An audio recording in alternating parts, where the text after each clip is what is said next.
दोस्तों एक बार फिर से आपका एनएससी फिजिक्स क्लास में वेलकम है, स्वागत है।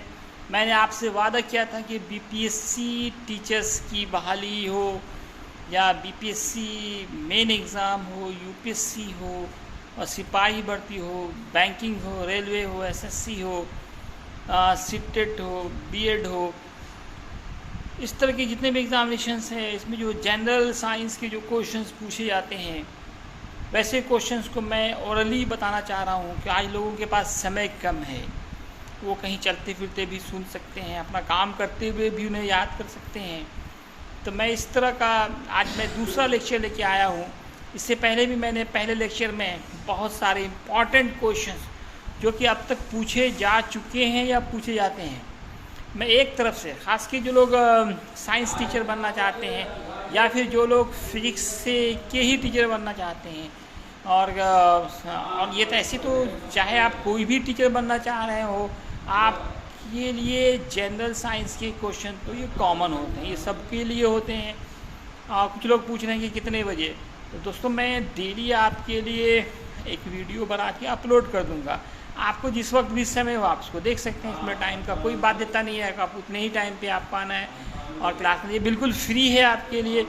आप फ़ायदा उठाएं, आप अच्छा टीचर बने, गुरु बने, अपना आप नाम रोशन करें, बच्चों का भविष्य उज्ज्वल करें, हमारा देश का भविष्य उज्ज्वल करें।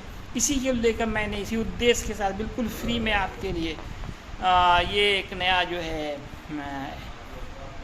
एक सीरियल कहिए, एजुकेशन सीरियल है ना, बीपीएससी एग्ज़ाम हो या फिर कोई भी एग्ज़ाम उसके लिए शुरू किया गया है। आप इसका पूरा फ़ायदा उठाएं। इससे पहले एक काम करते जाएं कि लाइक शेयर और अपना जो सुझाव है, आप क्या चाह रहे हैं, आपके मन में क्या सवाल है। कोई सवाल ऐसे हैं जीएस के नहीं, जनरल साइंस के, जीके के तो क्वेश्चंस आप अलग जगह से देख लेंगे। मैं आपको जीएस के बारे में, जीके में होता क्या है, जीके में तो आप रट लेंगे, वो हो जाएंगे, न्यूज़पेपर देखेंगे और हिस्ट्री उठा के पढ़ लेंगे, उसमें समझाने वाली कोई ख़ास बात होती नहीं है। मैं जनरल साइंस जिसमें बच्चे ज़्यादा फंसते हैं उसके सवालों को लेकर हाजिर हुआ हूँ। दोस्तों कल मैंने यूनिट पे चर्चा किया था, यूनिट के जो रिलेटेड क्वेश्चंस पूछे जाते हैं उससे रिलेटेड मैंने बताया था मैंने। दोस्तों आज मैं आगे बढ़ाते हुए आज के जो हमारा जो क्वेश्चंस होंगे, तो पहले तो मैं जो पूछे हुए क्वेश्चंस हैं इस तरह के कॉम्पिटिटिव एग्ज़ामिनेशंस में, उन प्रश्नों को पहले मैं आपके सामने हाजिर करना चाहूँगा। एक बार मैंने देखा कि क्वेश्चन पूछा गया कि इनमें से कौन ज़्यादा इलास्टिक है। देखिए इसमें 4 ऑप्शन थे, इनमें सबसे ज़्यादा कौन प्रत्यास्थ है। मैं हिंदी में भी बोल रहा हूँ, इंग्लिश में भी बोल रहा हूँ, जिनको हिंदी समझ में आए हिंदी समझे, इंग्लिश कहिए, ये इंग्लिश का ज़माना है आजकल। तो जो होता है हम लोग भारतीय हैं तो हिंदी इंग्लिश मिला के ज़्यादा समझते हैं, इसलिए मैंने इंग्लिश मीडियम में ये शुरू किया है कि हिंदी इंग्लिश दोनों मिलाकर आपको बताया जाए। तो बच्चों जैसे यही एक सवाल देखिए, कितना आसान सवाल है और सभी लोग उसमें जो है रबड़ मार के आते हैं। ऑप्शन होता है रबर, स्टील और भी ऑप्शंस होते हैं, और ज़्यादातर बच्चे इसमें क्या टिक लगा के आते हैं बच्चों, रबर, और घर में आके बोलते हैं भी कि सवाल बहुत आसान था, जबकि आपसे गलती हो चुकी है। इस सवाल का जो जवाब होगा वो स्टील होगा, ना कि रबड़ होगा। तो होता क्या है कि दोस्तों हम लोग फैलने को इलास्टिसिटी समझते हैं, प्रत्यास्थता समझते हैं, जबकि फैलने को इलास्टिसिटी नहीं कहते हैं, बल्कि ओरिजिनल शेप जल्दी प्राप्त कर लेने को इलास्टिसिटी कहते हैं। रबड़ तो फैल तो ज़्यादा जाता है लेकिन जल्दी ओरिजिनल शेप प्राप्त नहीं कर पाता है। स्टील में क्या फैलता कम है लेकिन ओरिजिनल शेप वो जल्दी प्राप्त करता है, इसलिए कहते हैं steel is more elastic than rubber. इसी तरह से एक सवाल मैंने देखा कि एक बार पूछे गए थे, बीपीएससी एग्ज़ाम की बात कर रहा हूँ, ये टीचर वाले एग्ज़ाम में भी मैंने देखा, कई तरह के कंपटीशन में ये एग्ज़ाम बार बार रिपीट होते हुए देखा। हमारे यहाँ पॉलिटेक्निक में एग्ज़ाम भी होता है, सेंटर होता है, हम लोग वहाँ ड्यूटी पे होते हैं, तो वहाँ पे मैंने क्वेश्चन जब देखता हूँ तो जो जनरल साइंस के जो क्वेश्चंस हैं, तो मेरे मन में आया क्यों नहीं मैं बच्चों को बताऊँ कि वो उनका सही आंसर दे पाएँ। इस तरह से एक सवाल था कि फ्रिक्शन के बिना चलना, तो इसमें ज़्यादातर बच्चे सोचते हैं कितना आसान सवाल है, फ्रिक्शन नहीं होगा तो चलना हमको आसान हो जाएगा। यहाँ भी बच्चे गलती करके आते हैं। फ्रिक्शन जिसको हिंदी में कहते हैं कि अगर घर्षण नहीं हो तो क्या होगा, चलना आसान होगा, कठिन होगा, असंभव होगा। इस सवाल का जो सही आंसर होगा वो असंभव होगा। क्या होगा दोस्तों, असंभव। तो ये क्वेश्चन ऐसे पूछे जो आपके डेली लाइफ से भी रिलेटेड हो और थोड़ा है ना कन्फ्यूज़न वाला सवाल हो। तो बच्चों ने इसका ज़्यादातर क्या आंसर दे के आते हैं कि अगर फ्रिक्शन नहीं होगा तो चलना आसान होगा, जबकि बच्चों फ्रिक्शन अगर होगा ही नहीं तो आप चल ही नहीं सकते हैं, क्योंकि चलने के लिए Newton third law of motion लगाते हैं। ये भी क्वेश्चन है, पूछे जाते हैं कि इंसान का जो चलना है वो न्यूटन के किस लॉ पे है, फर्स्ट लॉ पे, सेकेंड लॉ पे, थर्ड लॉ के। तो इसका जो आंसर होगा वो थर्ड लॉ ऑफ मोशन पे है। आदमी जो चल पाता है उसके पीछे Newton third law of motion है कि आदमी चलते समय एक एक्शन फोर्स लगाता है। और आपने पढ़ा है कि हर एक एक्शन का इक्वल और अपोजिट डायरेक्शन होता है। हम लोग चलते समय अर्थ को धक्का देते हैं, किधर देते हैं, पीछे की तरफ। तो अर्थ हमको धक्का देता है आगे की तरफ, जिसके कारण हम चल पाते हैं। तो अगर फ्रिक्शन होगा ही नहीं तो आप एक्शन नहीं लगा पाएंगे, एक्शन नहीं लगा पाएंगे तो फिर रिएक्शन नहीं होगा, अर्थ रिएक्शन नहीं होगा तो आप चल ही नहीं पाएंगे। तो इस सवाल का जवाब क्या होगा दोस्तों, क्या सवाल जवाब होगा कि अगर घर्षण नहीं हो, फ्रिक्शन नहीं हो तो चलना असंभव है। इसी तरह से सवाल पूछे थे कि बॉल बेरिंग का यूज़ क्यों करते हैं साइकिल के पहिए में, कार के पहिए में, रिक्शा के पहिए में बॉल बेरिंग क्यों यूज़ करते हैं। इसका रीज़न यही होता है कि फ्रिक्शन को कम करना, फ्रिक्शन को कम करना, क्योंकि बॉल बेरिंग लगाने से मोशन रोलिंग हो जाता है और रोलिंग फ्रिक्शन का मान अन्य घर्षण बल के मान से कम होता है। इसी तरह के सवाल पूछे जाते हैं कि एक ऑब्जेक्ट है, उस पर हम 50 न्यूटन का फोर्स लगा रहे हैं, तो बताइए फ्रिक्शन कितना होगा। तो दोस्तों इस सवाल का जवाब होगा ना, यहाँ पे एक 50 न्यूटन का फोर्स लगा रहे हैं, है ना, और ऑब्जेक्ट खिसक नहीं रहा है, तो फ्रिक्शन कितना होगा। जब तक ऑब्जेक्ट खिसके नहीं तो फ्रिक्शन और अप्लाइड फोर्स दोनों बराबर होते हैं। इस सवाल का जवाब होगा अगर आपने 50 न्यूटन का फोर्स लगाया, ऑब्जेक्ट नहीं खिसका, तो फ्रिक्शन भी 50 न्यूटन ही होगा। आपने 10 न्यूटन लगाया, ऑब्जेक्ट नहीं खिसका, फ्रिक्शन 10 न्यूटन ही होगा। जब तक ऑब्जेक्ट खिसके नहीं तब तक फ्रिक्शन फोर्स का मान बराबर होता है अप्लाइड फोर्स के। इसी तरह से दोस्तों आपसे सवाल पूछे जाते हैं, एक ऑब्जेक्ट कहीं रखी हुई, उसका मास दे दिया जाएगा, कोएफिशिएंट ऑफ फ्रिक्शन दिया जाएगा और आपसे पूछा जाएगा बताइए फ्रिक्शन कितना होगा। तो आप इस सवाल का जवाब क्या देंगे। आपको बताने के लिए मास दिया, कोएफिशिएंट ऑफ फ्रिक्शन दिया और भी डाटे दिए जा रहे हैं, इसका सीधा जवाब 0 होगा। क्यों दोस्तों, मैं इसके लिए एक नारा बताता हूँ, no force no friction, no force no friction, no contact no friction.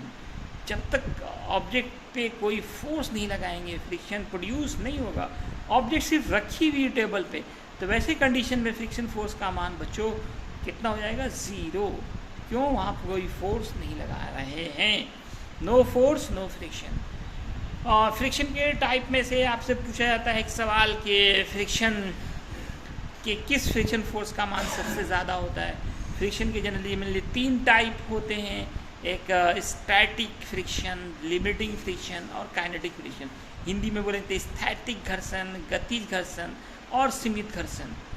तो दोस्तों इस सवाल को जो सही जवाब होगा, आपसे 3 ऑप्शन होगा, इनमें से सबसे ज़्यादा किस फ्रिक्शन फोर्स का मान सबसे ज़्यादा होता है। जैसे लिमिटिंग फ्रिक्शन दिया, स्टैटिक दिया और काइनेटिक दिया। हिंदी में बोले किस घर्षण बल का मान सबसे ज़्यादा होगा, ऑप्शन होगा स्थैतिक घर्षण, सीमित घर्षण या चरम घर्षण और गतिज घर्षण। इसका जो सही जवाब होगा वो गतिज घर्षण, ये चरम घर्षण होगा। चरम घर्षण या सीमित घर्षण इंग्लिश में कहते थे लिमिटिंग फ्रिक्शन। लिमिटिंग फ्रिक्शन का मान सबसे ज़्यादा होगा।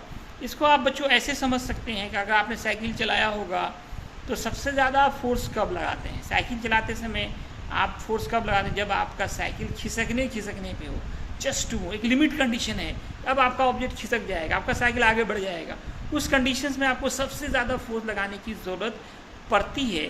इसलिए इस सवाल का जो सही जवाब होगा कि सबसे ज़्यादा फ्रिक्शन कब होता है। या फिर देखिए कोई भी बाइक हो, कार हो, ट्रक हो, इसको स्टार्ट करना हो तो हम लोग पहले गियर पे ही स्टार्ट कर पाते हैं।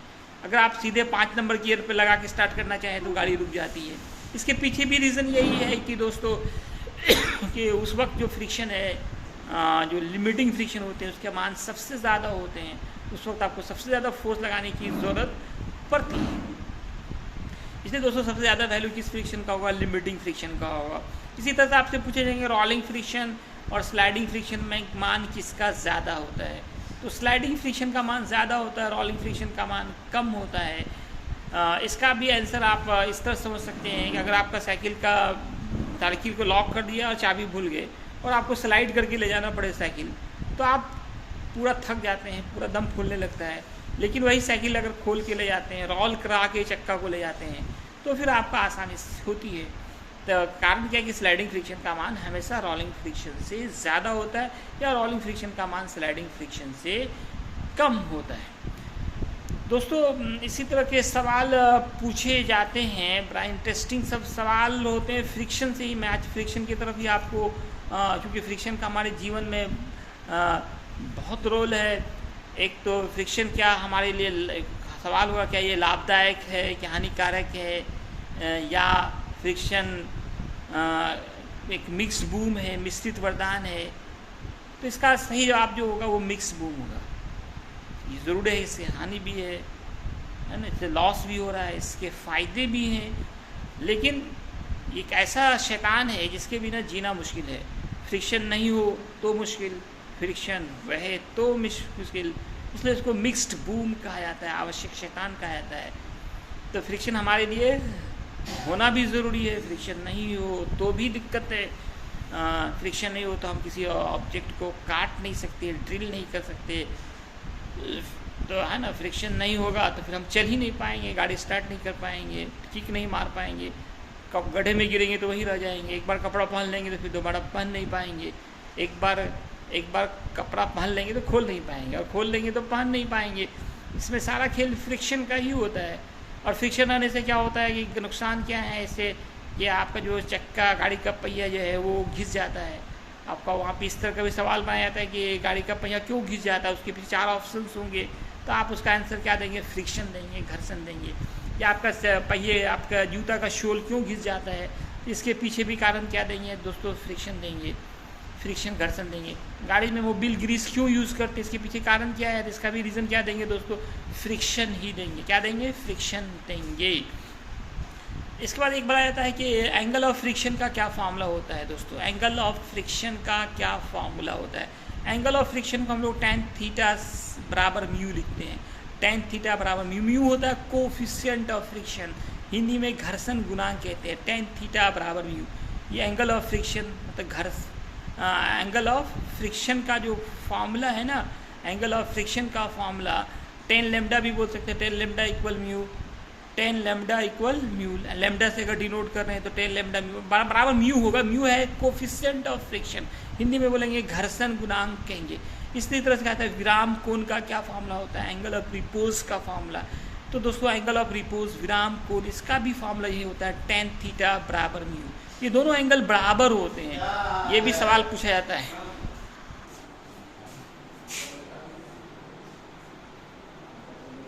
दोस्तों इस तरह के सवाल पूछे जाते हैं, जैसे कोफिशिएंट ऑफ फ्रिक्शन क्या है, घर्षण गुणांक क्या है, तो ये रेशियो हो जाएगा घर्षण बल और अभिलंब प्रतिक्रिया बल का।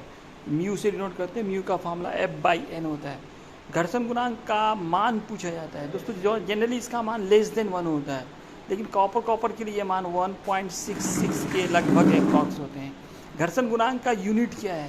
तो दोस्तों घर्षण गुणांक का जो मात्रक होता है ना, उसका होता ही नहीं, नो यूनिट, क्योंकि ऊपर भी फोर्स होता है, नीचे भी फोर्स होता है, कोई यूनिट नहीं है। इसी तरह से पूछा है घर्षण गुणांक का डायमेंशन क्या होता है? तो दोस्तों इसका डायमेंशन भी नहीं होता है, m0, L0, T0 कहते हैं। तो दोस्तों इसी तरह के मैं रोचक जानकारी जो आपके एग्जामिनेशन में पूछे जाएंगे, जो इम्पोर्टेंट सवाल हैं, उसको लेकर हाजिर होता रहूँगा। धन्यवाद।